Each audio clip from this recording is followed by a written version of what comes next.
ఇంకో విషయం కూడా నేను మీకు తెలియజేయాల్సిన అవసరం ఉంది. ఇప్పుడు నిన్న ముఖ్యమంత్రి గారు ఏది ఇంకొక మాట అన్నాడు, revenue minister is empowered, I'm empowering revenue minister to do enquiry. అసలు మీ మంత్రులే ఆక్రమణలు ఉన్నాయని చెప్పి అక్కడ ఖమ్మంలో ప్రజలందరూ గగ్గోలు పెడుతున్నారు. మీ మంత్రులకు సంబంధించిన ఫంక్షన్ హాళ్ళు ఇరిగేషన్ ల్యాండ్లో ఉన్నదనేది స్పీకింగ్ ఆర్డర్స్ ఉన్నాయి. గతంలో కోర్టులో పోయి స్టే తెచ్చుకున్నారు.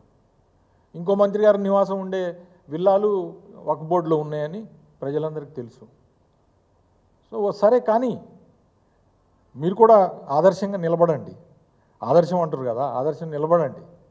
కానీ ఈ రకంగా కేవలం ప్రతిపక్షాల మీద దాడి చేసి ప్రతిపక్ష నాయకులు ఎవరైతే ఉన్నారో అక్కడ ఇష్యూ వస్తే ఆ ఇష్యూని డైవర్ట్ చేయడం కోసం ముఖ్యమంత్రి గారు చేసిన వ్యాఖ్యల్ని నేను తీవ్రంగా ఖండిస్తున్నా.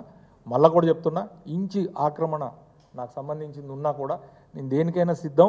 మీరు దయచేసి మీరు దాని మీద మీ చేతనైతే మీరు యాక్షన్ తీసుకోవాలని చెప్పి కూడా కోరుతా ఉన్నా. ఇవన్నీ పక్కన పెట్టి ఇమ్మీడియట్గా ఇప్పుడు కూడా చెప్తున్నా, నిన్న కూడా తిరిగినాం, ఇప్పటికీ ప్రజలు కడుక్కుంటానికి నీళ్ళు లేవు, కరెంటు లేదు, తాగడానికి మంచినీళ్ళు లేవు, తినడానికి తిండి లేదు, వాళ్ళకి తీవ్రమైన నిరాశలో ఉన్నారు. ముందు వాళ్ళని అటెండ్ చేయండి. నిన్న 5 కిలోలు పంపారు. 5 కిలోలు ఏ మూలకు వస్తుందండి? అదొక్క బియ్యం. వాళ్ళకి గ్యాస్ బండలు కొట్టుకపోయినాయి, గ్యాస్ స్టవ్లు కొట్టుకపోయినాయి, ఇవి లేవు. పోనీ కరెంటు దాని మీదనన్నా పొయ్యి పెట్టుకుందామంటే కరెంటు లేదు, బురదలో ఉన్నారు, కడుక్కుంటానికి నీళ్ళు సరిపోతలేవు. అదే మురికి నీళ్ళతోని కడుక్కుంటే 36 గంటలు అయింది. ఇప్పటి వరకు వాళ్ళకి ఇళ్ళకి పోయి వెనక్కి పోయి 36 గంటలు అయింది.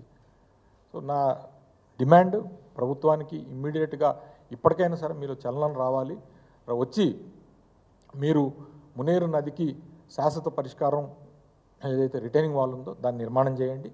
తర్వాత మీ యొక్క చిత్తశుద్ధి అనేది నిరూపణ కాబడుతుంది. ఇప్పుడు మాత్రం ఇమ్మీడియట్గా మీరు చేయాల్సింది మా మీద వ్యక్తిగత దాడులు లేకపోతే వ్యక్తిత్వ హనన దాడులు కాదు చేయాల్సింది. మీరు చేయాల్సింది ప్రజలకు స్వాంతన కల్పించాలని చెప్పి మీ ద్వారా నేను డిమాండ్ చేస్తాను.